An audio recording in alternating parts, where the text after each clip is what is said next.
Sir ಇದರಲ್ಲಿ speed lock 25 kilometers per hour set ಆಗಿದೆ. ಹೌದು. ಇದನ್ನ ಹೆಂಗ್ ಇನ್ಕ್ರೀಸ್ ಮಾಡಬೇಕು? ಓಕೆ, ನೀವು ಸ್ಪೀಡ್ ಲಾಕ್ ರಿಮೂವ್ ಮಾಡಬೇಕಾ? ಹೌದು ಸರ್. ಸ್ಪೀಡ್ ಇನ್ಕ್ರೀಸ್ ಮಾಡಬೇಕಾ? ಈಗ 25 ಇರೋದು 30, 40, 50 ಆ ತರ ಮಾಡಬೇಕಾ? ಹೌದು ಸರ್. ಮಾಡ್ಬೋದು ಬ್ರೋ, ತುಂಬಾ ಈಸಿ. ಜಸ್ಟ್ 3 ಸ್ಟೆಪ್ಸ್ ಅಲ್ಲಿ ಆಗುತ್ತೆ. ಬಟ್ ಫಸ್ಟ್ ಇದರಲ್ಲಿ ಸ್ಪೀಡ್ ಲಾಕ್ ಯಾಕೆ ಇರೋದು ಅಂತ ಫಸ್ಟ್ ತಿಳ್ಕೊಳ್ಬೇಡಣ, ಮತ್ತೆ ಇದರದ್ದು ಸೇಫ್ಟಿ ಕನ್ಸರ್ನ್ಸ್ ತಿಳ್ಕೊಳ್ಬೇಡಣ. ಆಮೇಲೆ ನಿಮಗೆ ನೀಟಾಗಿ A to Z ಹೆಂಗ್ ಇನ್ಕ್ರೀಸ್ ಮಾಡೋದು, ಆ ಇನ್ಕ್ರೀಸ್ ಮಾಡ್ತಾರೆ ಅಂದ್ರೆ ಬೆನಿಫಿಟ್ ಇದೆಯಾ ಇಲ್ಲ ಲಾಸ್ ಇದೆ, ಇನ್ಕ್ರೀಸ್ ಮಾಡ್ತಂದ್ರೆ ನಿಮ್ಗೆ ಏನ್ ಪ್ರಾಬ್ಲಮ್ ಆಗ್ಬೋದು, ನಿಮ್ಗೆ ಏನ್ ಬೆನಿಫಿಟ್ ಸಿಗುತ್ತೆ, ನೀಟಾಗಿ ಡೀಟೇಲ್ಡ್ ಆಗಿ ಹೇಳ್ತೀವಿ. ಓಕೆನಾ ಬ್ರೋ? ಓಕೆ ನೋಡಿ bro, this is AOKi ghost model. ಇದು ಇದರಲ್ಲಿ ನಿಮಗೆ 15H ಬ್ಯಾಟ್ರಿ ಬರುತ್ತೆ. 105 ಕಿಲೋಮೀಟರ್ಸ್ ಕಂಪನಿಯವರೇ ಪ್ರಾಮಿಸ್ ಮಾಡ್ತಿದ್ದಾರೆ ಬ್ರೋ. ಹಿಂದೆ ನೀವು ನೋಡ್ಬೋದು ಡಬಲ್ ಸಸ್ಪೆನ್ಷನ್, ಇಲ್ಲಿನೂ ಸಸ್ಪೆನ್ಷನ್ ಇದೆ, ಇಲ್ಲಿನೂ ಸಸ್ಪೆನ್ಷನ್ ಇದೆ, ವಿತ್ ಹೈಡ್ರಾಲಿಕ್ ಕಿಟ್ಟು. ನಿಮಗೆ 7 ಸ್ಪೀಡ್ ಶಿಮಾನೋದು ಜಾಪನೀಸ್ ಗೇರ್ ಕೂಡ ಬರುತ್ತೆ. ಇದರಲ್ಲಿ ಪ್ರೀಮಿಯಂ ಕ್ವಾಲಿಟಿ, ಅಲ್ಟ್ರಾ ಡ್ಯೂರಬಿಲಿಟಿ, ನಿಮಗೆ ಅಲ್ಯೂಮಿನಿಯಂ ಫ್ರೇಮ್ ಬರುತ್ತೆ. ಇನ್ವರ್ಟೆಡ್ RX ಸಸ್ಪೆನ್ಷನ್ ಬರುತ್ತೆ. ಸಸ್ಪೆನ್ಷನ್ ಕ್ವಾಲಿಟಿ ನೋಡಿ ಹೇಗಿದೆ ನೋಡಿ, ಎಕ್ದಮ್ ಟಾಪ್ 10 ಕ್ವಾಲಿಟಿ ಸಸ್ಪೆನ್ಷನ್ ಬರುತ್ತೆ. ಮುಂದೆ dome light with indicator with fat tyre, ಏಕ್ದಮ್ ಪ್ರೀಮಿಯಂ ಅಂದ್ರೆ ಪ್ರೀಮಿಯಂ ಬ್ರೋ. ಇದು ಅಲ್ಟಿಮೇಟ್ ಸೈಕಲ್ ಅಂತ ಹೇಳ್ಬೋದು. ಸೈಕಲ್ ಲೆಕ್ಕನೇ ಅಲ್ಲ, ಇದು ಆಕ್ಚುಲಿ ಬೈಕ್ ಲೆಕ್ಕಾಗೆ ಬರುತ್ತೆ ನಿಮಗೆ. ಇದ್ರದ್ದು ಸೀಟ್ ಫಿನಿಶಿಂಗು, ಇದ್ರದ್ದು ಬಾಕ್ಸ್ ಫಿನಿಶಿಂಗು, ಬ್ಯಾಟ್ರಿ ಫಿನಿಶಿಂಗು, ಡಿಸ್ಪ್ಲೇ ಫಿನಿಶಿಂಗು ಏಕ್ದಮ್ ಅಲ್ಟಿಮೇಟ್ ಬರುತ್ತೆ. But at the end of the day ಇದು ಸೈಕಲ್ ಅಲ್ಲ ಬ್ರೋ, ಕರೆಕ್ಟ್ ಅಲ್ಲ? ಬೈಕ್ ಲೆಕ್ಕಕ್ಕೆ ಬರಲ್ಲ ಇದು. ಎಷ್ಟೋ ನೀವು ಬ್ರೇಕ್ ಪವರ್ಫುಲ್ ಮಾಡ್ಕೊಳ್ಬಿಡಿ, ಗೇರ್ ಪವರ್ಫುಲ್ ಮಾಡ್ಕೊಳ್ಳಿ, ಇಲ್ಲಾಂದ್ರೆ ಬ್ಯಾಟ್ರಿ ಪವರ್ಫುಲ್ ಮಾಡ್ಕೊಳ್ಳಿ, ಲೈಟ್ ಕೊಟ್ಬಿಡಿ, ಇಂಡಿಕೇಟರ್ಸ್ ಕೊಟ್ಬಿಡಿ, at the end of the day ಇದು ಸೈಕಲೇ ಇಲ್ಲ, ಕರೆಕ್ಟ್ ಅಲ್ಲ? ಈಗ ಒಂದು ನಾರ್ಮಲ್ ಸೈಕಲ್ದು ಆವರೇಜ್ ಸ್ಪೀಡ್ ಇರೋದು 10 to 15 ಕಿಲೋಮೀಟರ್ಸ್. ಇಲ್ಲ ಜಾಸ್ತಿ ಅಥ್ಲೀಟ್ಸ್ ಇರ್ತಾರೆ ನೋಡಿ, ಫುಲ್ ರೇಸಿಂಗ್ ಹೋಗ್ತಾರಲ್ಲ, ಅವ್ರದ್ದು ಸ್ಪೀಡ್ ಬಂದ್ಬಿಟ್ಟು ಆವರೇಜ್ ಆಗಿ 20 to 25 ಕಿಲೋಮೀಟರ್ ಬರೋದು. ಈಗ ಇದರಲ್ಲಿ ನೀವು ಬೈ ಚಾನ್ಸ್ ಸ್ಪೀಡ್ ಇನ್ಕ್ರೀಸ್ ಮಾಡುತ್ತಂದ್ರೆ ಏನ್ ಇಶ್ಯೂಸ್ ಬರ್ಬೋದು, ಏನ್ ಬೆನಿಫಿಟ್ ಆಗ್ಬೋದು, ಅದು ಎಕ್ಸ್ಪ್ಲೇನ್ ಮಾಡ್ತೀವಿ. ಓಕೆನಾ?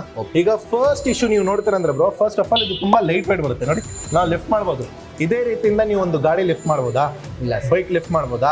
ರಾಯಲ್ ಎನ್ಫೀಲ್ಡ್ ಲಿಫ್ಟ್ ಮಾಡ್ಬೋದಾ? ಪಲ್ಸರ್ ಲಿಫ್ಟ್ ಮಾಡ್ಬೋದಾ? ಆಕ್ಟಿವಾ ಲಿಫ್ಟ್ ಮಾಡ್ಬೋದಾ? ಆಗಲ್ಲ. ಯಾಕೆಂದ್ರೆ ಅದ್ರದ್ದು ವೇಟ್ ಜಾಸ್ತಿ ಇರುತ್ತೆ. This is light weight. ಇದ್ರದ್ದು ವೇಟ್ ಬಂದ್ಬಿಟ್ಟು ನಿಮಗೆ ಜಸ್ಟ್ 20 to 21 kgs. ಈಗ 20 to 21 kgs ಪ್ರಾಡಕ್ಟ್ ಅಲ್ಲಿ ನೀವು ಜಾಸ್ತಿ ಸ್ಪೀಡ್ ಕೊಡ್ತಾರೆ ಅಂದ್ರೆ ಏನಾಗುತ್ತೆ? ಫಸ್ಟ್ ಇಶ್ಯೂ ಸ್ಟೆಬಿಲಿಟಿ ಸಿಗಲ್ಲ. ಸ್ಟೆಬಿಲಿಟಿ ಅಂದ್ರೆ ಏನಿಲ್ಲ, ಈಗ ಓಡಿಸ್ತೀರಾ ಫುಲ್ ಜೋರಾಗಿ ಸ್ಪೀಡಲ್ಲಿ, ಒಂಚೂರು ಲೆಫ್ಟ್ ರೈಟ್ ತೊಗೊಳ್ಬೇಕಂದ್ರೆ ಹಿಂಗೆ ಅಲ್ಲಾಡುತ್ತೆ ಗಾಡಿ ನಿಮ್ಗೆ. ಅರ್ಥ ಆಯ್ತಾ? ಫಸ್ಟ್ ಆಫ್ ಆಲ್ ಸ್ಟೆಬಿಲಿಟಿ ಸಿಗಲ್ಲ. ಸೆಕೆಂಡ್ ಆಫ್ ಆಲ್ ಏನಂದ್ರೆ ಇದ್ರದ್ದು ಬ್ರೇಕ್ಸ್ ನೋಡಿ, ಇದು ಹೈಡ್ರಾಲಿಕ್ ಬ್ರೇಕ್ಸ್, ಇದು full powerful brakes. But again 50 kilometer speed ಹೋಗ್ತೀರಾ ಅಂದ್ರೆ ನೀವು ಇದರಲ್ಲಿ ಇರೋದು 160 mm ಡಿಸ್ಕ್ ರೋಟರ್. ಎಷ್ಟು? 160 mm. ಹೈಯೆಸ್ಟ್ ಬರೋದು ಎಷ್ಟು ಬೈಕ್ ಅಲ್ಲಿ? 180, 200, 220. ಡ್ಯೂಕ್ ಎಲ್ಲ ನೋಡ್ತೀರಾ ಎಷ್ಟು ದೊಡ್ಡ ಡಿಸ್ಪ್ಲೇಟ್ ಬರುತ್ತೆ. ಇದರಲ್ಲಿ ಎಷ್ಟಿದೆ?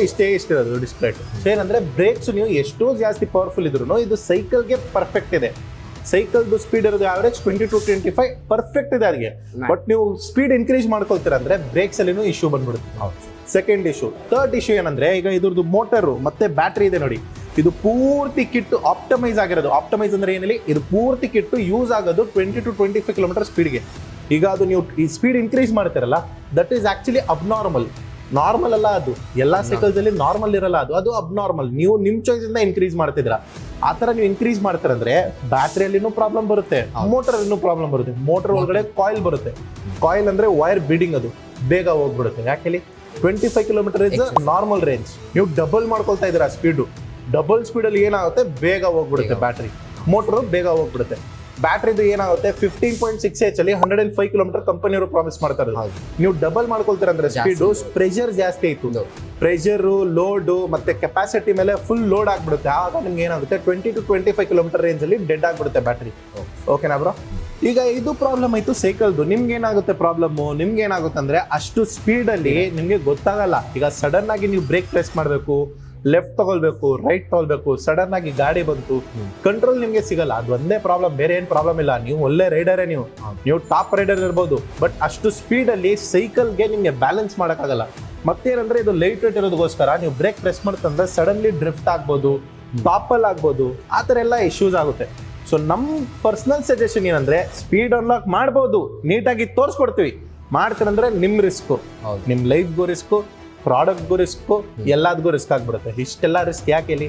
ಆರಾಮಾಗಿ ಕಂಪನಿಯವರು ಕೊಟ್ಟಿದ್ದಾರೆ, with warranty, with guarantee, with service support, with accessories ನಾವು ಕೊಡ್ತಾ ಇದ್ವಿ. ಜಾಲಿಯಾಗಿ ಓಡಿಸಿ. 20 to 25 ಕಿಲೋಮೀಟರ್ ಸಾಕು ನಿಮಗೆ. ಬ್ಯಾಂಗ್ಳೂರಲ್ಲಿ ನೀವು ಈ ಟ್ರಾಫಿಕ್ ಅಲ್ಲಿ ಇಲ್ಲಿಂದ ನೀವು ಮಾರ್ಚಲ್ಲಿ ಹೋಗ್ಬೇಕು, ಇಲ್ಲಿಂದ ವೈಟ್ಫೀಲ್ಡ್ ಹೋಗ್ಬೇಕಂದ್ರೆ 1 hour 1.5 hour ಆಗುತ್ತೆ.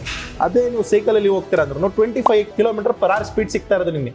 ಆರಾಮಾಗಿ ನೀವು ಹೋಗ್ಬೋದು, ಏನು ಟೆನ್ಷನ್ ಆಗಲ್ಲ. ಸೈಕಲ್ ಪರ್ಚೇಸ್ ಮಾಡ್ತಾ ಇರೋದು ಈ ಸ್ಪೀಡಲ್ಲಿ ನೀವು ಎಂಜಾಯ್ ಮಾಡಿ, ನೇಚರ್ ಎಂಜಾಯ್ ಮಾಡಿ. ಸ್ಲೋ ಆಗಿ ಹೋಗಿ, ಲೆಫ್ಟ್ ನೋಡಿ, ರೈಟ್ ನೋಡಿ, ಮುಂದೆ ನೋಡಿ, ಆರಾಮಾಗಿ ನೇಚರ್ ಎಂಜಾಯ್ ಮಾಡ್ಕೊಳ್ಬಿಟ್ಟು ಹೋಗಿ. ಸ್ಪೀಡ್ ಹೋಗ್ಬಿಟ್ಟು ಏನ್ ಪ್ರಯೋಜನ ಇಲ್ಲ ನೀವು, ಓಕೆನಾ? ಮತ್ತೆ ರೋಡಲ್ಲಿ ಈಗ ನಡೀತಾ ಇರೋದು ಟ್ರಾಫಿಕ್ ಇರಲಿ, ಆಕ್ಸಿಡೆಂಟ್ಸ್ ಇರಲಿ, ಬಹಳ ಜಾಸ್ತಿ ಆಗ್ತದೆ. ನಿಮ್ ಸೇಫ್ಟಿ ನೋಡ್ಕೊಳ್ಬಿಡಿ. 25 ಇರೋದು ಸ್ಪೀಡು.